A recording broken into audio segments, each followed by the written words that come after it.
Assalamualaikum warahmatullahi wabarakatuh. Welcome back to my YouTube channel. Di video kali ini saya akan membahas 10 soal tentang tes potensi skolastik, yaitu tentang pengetahuan kuantitatif. Nah, ada 10 soal yang akan kita bahas pada video kali ini. Kita mulai dari nomor 1. Nah, di sini ada soal 5% dari T adalah 1/4 R dan 15% dari T adalah 3S. Berapa persen R plus S dari T, gitu ya. Nah, kita lihat dulu soalnya. Soalnya di sini yang ditanyakan adalah berapa persen R plus S dari T. Ini kan ada 5% dari T adalah sekian dan 15% dari T adalah sekian, gitu ya. Karena di sini yang ditanyakan dalam bentuk R plus S, maka kita harus mengubah yang diketahui ke dalam bentuk R sama S. Nah, yang pertama, 5% dari T adalah 1/4 R. Dari itu kalau dalam matematika berarti dikali ya. Jadi 5% dari T itu berarti dikali T sama dengan 1/4 R. Nah, karena yang ditanyakan R plus S berarti kan kita harus mengubahnya ke R ya. 5% itu sama aja dengan 5/100 gitu ya. Atau kita biarkan 5% nggak apa-apa deh. Karena kita mau mengubah ke dalam bentuk R ya, dalam bentuk R, maka nanti 4-nya kan tinggal pindah ruas aja. Kalau pindah ruas berarti kan dia dikali nih. Jadi sama aja dengan 5%. Dari T kan sama aja dengan 5% T ya. Ini pindah ruas dikali 4 sama dengan R gitu ya. Karena ini bagi, pindah ruas jadi dikali. Nah, ini tinggal dikalikan aja. 5% kali T dikalikan 4 berarti kan 5 kali 4 kan 20 ya. Dengan kata lain R itu sama aja dengan 20% T. Nah, kemudian yang kedua, di sini diketahui 15% dari T adalah 3S. 15% dari T berarti kan dia dikali T sama dengan 3S. Karena kita harus ngubah di dalam bentuk R plus S, ini udah ada R, ini harus diubah ke dalam S. Kalau ke dalam S berarti kan dia 3-nya ini pindah ruas, bagi pindah ruas ya, ini kan kali, pindah ruas jadi bagi, berarti 15% dibagi 3, jadi sama aja dengan 5% T. Nah, karena yang ditanyakan berapa persen R plus S dari T. Nah, karena yang ditanyakan R plus S, jadi ya tinggal kita jumlahkan aja R sama S-nya. Jadi R plus S sama dengan R-nya ini kan 20% T ya, ditambah S. S itu 5% T. Nah, jadi R plus S sama dengan 20% tambah 5% itu 25% T. Udah kan ketemu jawabannya ya, karena ditanyakan berapa persen R plus S dari T. Nah, itu 25% dari T. Dari kan dia dikali. Oke, berarti jawabannya yaitu yang C. Nomor 2, 19 adalah berapa persen dari 380? Nah, 19 adalah berapa persen dari 380? Nah, berapa persen kan kita belum ketahui ya, berapa persen, berarti sama aja misalkan X, ini kan bisa kita tulis X persen dari 380 sama dengan 19, kan sama aja seperti ini. 19 adalah, berarti 19 kan dia hasil nih. Berapa persen dari 380? Berarti kita anggap X persen kali 380 sama dengan 19 gitu ya. Nah, X persen itu kan berarti kan X per 100 dikali 380 sama dengan 19. Untuk nyari X berarti ini nanti tinggal kita pindahkan ruas. Ini bagi, pindah ruas jadi dikali. Jadi 19 dikali 100. Yang ini pindah ruas jadi bagi. Gitu ya. Jadi X sama dengan berapa? Nah, ini tinggal dicoret-coret aja nih. Nah, 19 sama 38 sama 19 kan dia bisa dibagi nih. Ini 2. Ya kan? Ini tinggal 10 bagi 2 yaitu 5. Karena X-nya 5 berarti jawabannya yaitu 5%. Nah, cara ngeceknya gimana? Ya tinggal dicoba aja. Misalkan 5 ya, kita cek deh. cek. Betulkah 5% dari 380 itu 19? Kan gitu ya. Berarti 5/100, 5% dari 380. Nah, ini kalau kita cek kan dia gini, ini dicoret. Kemudian 5 sama 10 ini diperkecil ya. 10 dibagi 5 kan dia 2. Nah, jadi tinggal 38 bagi 2. 38 bagi 2 yaitu 19. Berarti betul kan? Berarti X-nya yaitu 5 atau 5%. Jawabannya yaitu yang C. Nomor 3, Budi memiliki 30 sapi. Cadangan makanan yang ia miliki cukup untuk makan sapi selama 15 hari. Ternyata 5 sapi terjual, maka cadangan makanan sapi tersebut cukup untuk berapa hari? Nah, ini masuknya ke dalam bentuk perbandingan. Jadi kita harus bisa menentukan apakah dia perbandingan berbalik nilai atau perbandingan senilai. Di sini dikatakan bahwa Budi memiliki 30 sapi. Nah, kalau dia memiliki 30 sapi, maka cadangan makanan itu hanya cukup untuk 15 hari. Gitu ya. Ternyata 5 sapi dijual. Kalau 5 sapi dijual, berarti sisa sapinya tinggal berapa? Tinggal 25 sapi. Nah, kalau tinggal 25 sapi, berarti cadangan makanannya bisa untuk berapa hari? Gitu kan? Kita logika aja. Kalau misalkan sapinya semakin banyak, maka makanannya akan cepat habis, ya kan? Ini konteksnya di sini sapinya berkurang, maka makanannya itu akan bertahan lebih lama, ya. Nah, jadi dia perbandingan terbalik nilai. Jadi kita di sini ngebandinginnya, di sini sapi ya, sapi kita bandingkan. Sapi di sini kan dia perbandingannya 30 banding 25. Sama dengan ini cadangan makanan. Nah, jadi kalau untuk perbandingan kita nentuinnya itu di sini. Apakah dia berbalik atau senilai gitu ya. Kalau ini konteksnya di sini sapinya 30 itu kan untuk 15 hari. Kalau 25 itu berapa? Nah, ini menentukan 15 ini posisinya di atas atau di bawah itu tergantung sama konteksnya ya, apakah dia senilai atau enggak. Ini kan dia dibilang kalau dia sapinya 30, maka dia akan habis dalam 15 hari. Kalau sapinya 25, berarti di sini akan lebih banyak ya. Lebih lama habisnya ya. Karena ini besar banding kecil, ini dia lebih lama kan otomatis kan dia besar ya. Besar banding kecil di sini harusnya kalau dia senilai itu kan besar banding kecil, besar juga banding kecil juga, gitu kan? Karena di sini yang dibutuhkan itu adalah lebih lama, berarti kan dia besar. Karena dia besarnya di bawah, berarti dia perbandingan berbalik nilai gitu ya. Kalau berbalik nanti berarti dia dibalik, posisinya 15 harusnya punyanya 30 sapi, kita taruh di bawah karena dia berbalik nilai. Di sini kita anggap X gitu ya, baru nanti kita cari X-nya.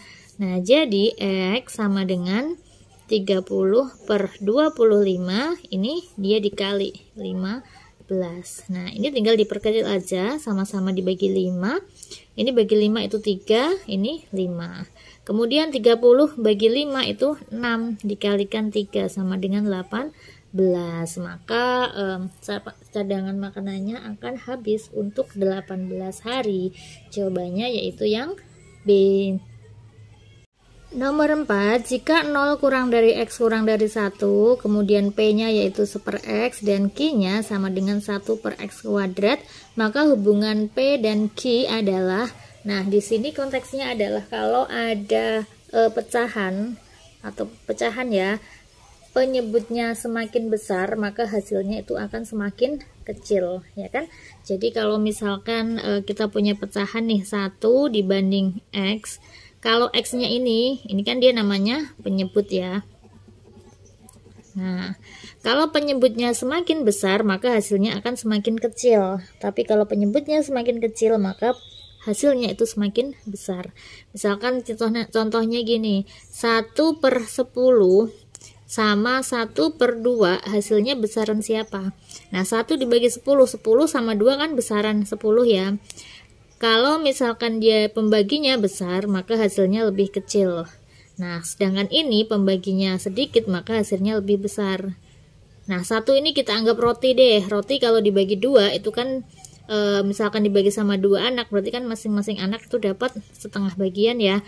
Tapi kalau roti 1 dibagi sama 10 anak, berarti dia masing-masing anak itu mendapatkan sedikit atau 10 bagian dari roti tadi. Jadi roti 1 dibagi kecil-kecil menjadi 10 bagian baru dibagikan, gitu ya. Konsep jadi pecahan. Kalau misalkan penyebut semakin besar, maka hasilnya semakin kecil. Nah, di sini dikatakan bahwa X itu terletak antara 0 sampai 1. Jadi kan boleh kita coba aja ya. Kita ambil salah satu X. Kalau antara 0 sampai 1 itu kan dia banyak, ada setengah, ada sepertiga, ada seperempat, ada seperlapan gitu ya. Kita ambil contoh aja, kita misalkan si X ini adalah setengah ya, supaya lebih mudah. Kalau X-nya setengah, di sini P sama dengan 1 per X, berarti 1 per X-nya kan setengah, 1 per setengah. Nah, 1 dibagi setengah itu sama aja dengan 1 dikali 2 per 1, yaitu 2. Kemudian Q itu 1 per X kuadrat, berarti 1 per X kuadratnya, X-nya itu setengah, setengah dikuadratin berarti 1/4. 1 dibagi 1/4 yaitu 4, gitu ya. Maka dari sini hubungannya yaitu si P-nya lebih kecil daripada Q. P lebih kecil daripada Q, jawabannya yaitu yang B. Nomor 5, jika A plus B sama dengan 5, kemudian A kuadrat tambah B kuadrat sama dengan 11, maka berapakah 4A plus 4AB plus 4B? Nah, di sini yang diketahui adalah A plus B sama A kuadrat plus B kuadrat.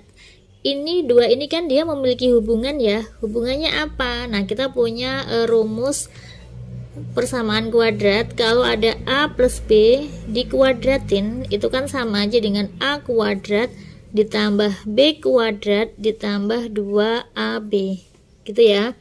Nah, dari sini kita bisa ambil nilainya. A plus B kan 5 ya, kita masukkan A plus B berarti 5 kuadrat ditambah A kuadrat tambah B kuadrat, A kuadrat tambah B kuadrat itu 11 sama ditambah 2AB. 5 kuadrat itu 25 sama dengan 11 ditambah 2AB. Jadi 2AB sama dengan, ini tinggal pindah ruas aja, 25 dikurangi 11 yaitu 14. Jadi AB sama dengan 14 bagi 2 yaitu 7. Nah, yang ditanyakan adalah 4A ditambah 4AB ditambah 4B. Ini bisa kita kelompokkan 4A tambah 4B. Jadi 4A tambah 4B ditambah 4AB. Nah, ini A sama B 4-nya bisa kita keluarkan. Jadi 4 dalam kurung A plus B ditambah 4AB. A plus B-nya berapa? A plus B-nya 5. Jadi 4 dikali 5 ditambah 4 dikali A kali B tadi ketemunya 7. Gitu ya. Jadinya 4 kali 5 yaitu 20 tambah 4 kali 7 berapa? 28. Jadinya 48. Jawabannya yaitu yang E. Nomor 6, 234 dikalikan 15 ditambah 234 kali 23 dikurangi 233 kali 38 adalah, nah kalau ada seperti ini kita nggak mungkin ngaliin satu persatu karena hasilnya akan besar sekali ya. Jadi ini kalau kita kalikan, ini 234 kali 15 kan besar, ini juga besar gitu ya. Jadi nanti kita faktorkan yang angkanya sama. Nah, 234 dikali 15 ditambah 234 dikali 23 dikurangi 233 dikali 38. Kita lihat di sini ada angka yang sama yaitu 234 sama 234. Maka ini kan dia bisa kita kelompokkan begini ya. Nah, ini kita selesaikan terlebih dahulu. 234-nya keluar berarti 234 dalam kurung. Nah, karena ini kita faktorkan atau kita keluarkan kan sisa 15. Berarti 15 ditambah, nah ini udah kita keluarkan sisa 23.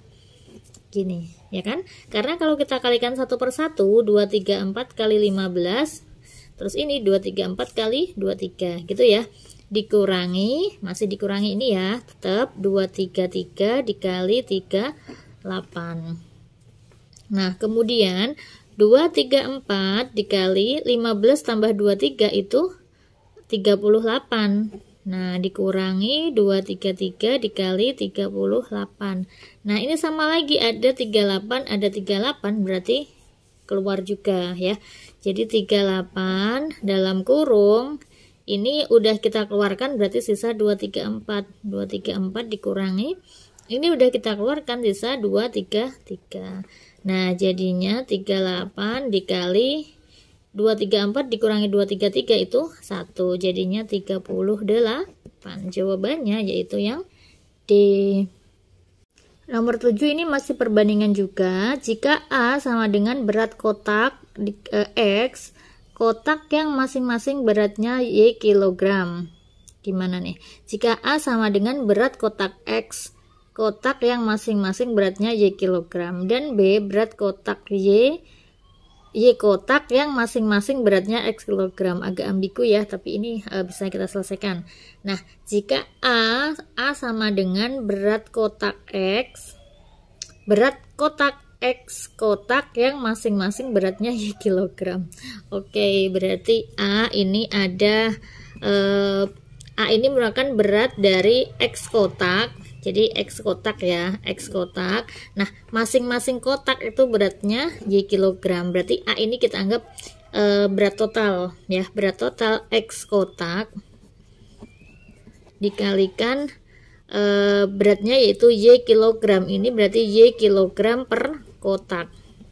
Ya enggak, ini kotak sama kotak kan dicoret kan. Jadi sama aja dengan XY kilogram. Nah, yang B juga sama. B sama dengan berat kotak, berat total ya. Oh, ini total, ini berat total. Nah, berat total Y kotak yang masing-masing beratnya X kilogram. Berarti jumlahnya itu ada Y kotak, dan berat satu kotaknya itu X kilogram per kotak. Gitu. Ini kan dicoret ya, berarti Y dikalikan X kilogram berarti YX kilogram. Kita tahu bahwa XY sama YX itu kan sama, 1 kali 2 sama 2 kali 1 itu sama. Jadi dengan kata lain A itu sama dengan B. Jawabannya yaitu yang C. Nomor 8, 1/5 berbanding 3/7 adalah, nah ini gimana nih, 1/5 berbanding 3/7. Ini artinya adalah berbanding itu kan dia dibandingkan atau dibagi. 1/5 dibanding 1/5 berbanding 3/7 adalah ini artinya yang senilai dengan ini tuh apa sih? 1/5 berbanding 3/7 senilai dengan apa? Maksudnya seperti itu ya. 1/5 banding 3/7 itu bisa kita tulis 1/5 dibagi 3/7. Nah, jadi sama aja dengan 1/5 dikali. Kalau ini dikali, berarti kan dia dibalik nih. Asalnya 3/7, jadi 7/3. Nah, ini tinggal kita kalikan aja. 1 kali 7 itu 7, banding 5 kali 3 itu 15. Jadi dia berbanding dengan 7 dibanding 15. Atau 7 berbanding 15. Jawabannya yaitu yang C. Nomor 9, jika A sama dengan 34 pangkat 25 dikurangi 34 pangkat 24 dan B sama dengan 34 pangkat 24, maka, nah ini yang besaran yang mana gitu ya, hubungan antara A sama B. Kita selesaikan terlebih dahulu yang A. A ini itu kan 34 pangkat 25 dikurangi 34 pangkat 24 gitu ya. Nah, kalau ada soal seperti ini kan nggak mungkin ya kita pangkatkan ya. Kalau pakai kalkulator pun hasilnya juga pasti sama, banyak nantinya malah error ya. Ini jadi kita gunakan sifat eksponen. 34 pangkat 25 ini kan sama 34 nih. Karena pangkatnya selisihnya kecil, ini bisa kita jabarkan. 34 pangkat 25 itu sama aja dengan 24 tambah 1. Kenapa? Supaya sama-sama ada 24-nya. Nah, ini kalau dijabarkan menjadi 34 pangkat 24 dikali 34 pangkat 1. Ya, sifat eksponen. A pangkat M plus N itu sama aja dengan A pangkat M dikali A pangkat N. Dikurangi 34 pangkat 24. Nah, karena di sini sama-sama ada 34 pangkat 24, ya, berarti kita keluarkan 34 pangkat 24 dalam kurung, jadi kan sisa ini nih 34 dikurangi, ini kalau nggak ada pengaliannya kan dia dianggap dikalikan 1 gitu ya, berarti dikurangi 1 gitu, jadi 34 pangkat 24 dikali 33. Sedangkan B-nya yaitu 34 pangkat 24. Nah, dari sini aja udah ketahuan. Kalau ini A, ini B, ini kan sama-sama nih 34 pangkat 24. Kalau ini dia kalau nggak ada cuma dikalikan 1, ini dikalikan 33. Jadi otomatis si A-nya itu lebih besar ya. A lebih besar daripada B. A lebih besar daripada B. Jawabannya yaitu yang B. Nomor 10, jika A sama dengan 1/35 dikurangi 1/39 dan B-nya 1/36 dikurangi 1/38, maka hubungan antara A dan B adalah, nah untuk mencari hubungan A sama B ini juga sama, nggak bisa kita cari kita kalikan 1/1 gitu ya, itu akan memakan waktu lama juga. Ini langsung kita bandingkan aja. Nah ini A itu kan 1/35 dikurangi 1/39. Sedangkan B sama dengan 1/36 dikurangi 1/38 gitu ya. Nah ingat bahwa kalau pembagian itu kita bisa lihat si penyebutnya. Kalau misalkan penyebutnya lebih besar, maka kan otomatis hasilnya itu lebih kecil gitu kan. Penyebutnya lebih besar itu lebih kecil hasilnya. Nah, jadi ini kita bandingkan dulu, kita lihat yang depan dulu. Yang depan ini kan 1/35. Ini 1/36. Kita bandingkan dulu. 1 dibagi 35 sama 1 dibagi 36. 36 itu kan lebih besar daripada 35 ya. Kalau ada pecahan seperti ini kan atasnya kan sama-sama 1. Ini pembaginya lebih kecil daripada pembaginya lebih B, yang si B. Otomatis hasilnya ini lebih besar kan ya. Kayak misalkan 1/2 sama 1/5 itu otomatis lebih besar dari yang lebih besarnya yang ini ya. Nah, jadi kita bandingkan, ini hasilnya kan dia lebih besar, sedangkan ini hasilnya lebih kecil. Kita kurangi sama, nah kita lihat si pengurangannya ini 1/39, ini 1/38. 39 sama 38 itu kan lebih besar 39 ya kan. 1 kalau dia pembaginya lebih besar otomatis hasilnya lebih kecil. Nah kalau ini 1/38, 38 kan dia besar ya. 38 dia besar, berarti kan hasilnya kan lebih kecil kalau dibanding sama yang atasnya ini. Hasilnya itu lebih besar. Nah, kalau ini bisa kita bandingkan. Ini tadi kan besar kecilnya kan ini ya, perbandingannya dia sama dia, ini sama dia. Ya. Misalkan ini lebih besar, ini lebih kecil, anggap aja ya. Anggap aja misalkan di sini 5, misalkan di sini 4, misal. Nah, sedangkan kalau besar dikurangi kecil sama kecil dikurangi besar, maka kan hasilnya ini kecil besarnya ini perbandingan atas sama bawah ya. Misalkan ini 5, ini 4 dikurangi ini kecil besarnya kan dari dia nih, kita bandingkan atas sama bawah. Misalkan ini 2, di sini 3. Ini kalau kita kurangi otomatis kan 5 kurangi 2 itu 3. 4 kurangi 3 itu 1. Jadi kan dia otomatis hasilnya itu lebih besar. Paham ya? Jadi ngebandingin besar sama kecilnya itu atas sama bawah. Gitu. Atau misalkan nih besar kecilnya ini kita bandingkan, misalkan yang atas ini 5, yang ini 7. Nah, sedangkan ini tadi kalau kita bandingkan ini lebih kecil, ini lebih besar. Misalkan di sini 4, kemudian di sini 5. Nah, ini kalau kita kurangkan, di sini kan 4, di sini 2. Gitu ya. Otomatis si A-nya itu lebih besar daripada si B gitu. Jadi kita bandingkan depan sama belakangnya gitu. Oke, jawabannya berarti yang mana nih? Jawabannya yaitu yang A. Nah, oke, semoga bisa dipahami. Itu tadi 10 soal tentang tes potensi skolastik pengetahuan kuantitatif. Semoga bermanfaat. Jangan lupa like, comment, and subscribe. Wassalamualaikum warahmatullahi wabarakatuh.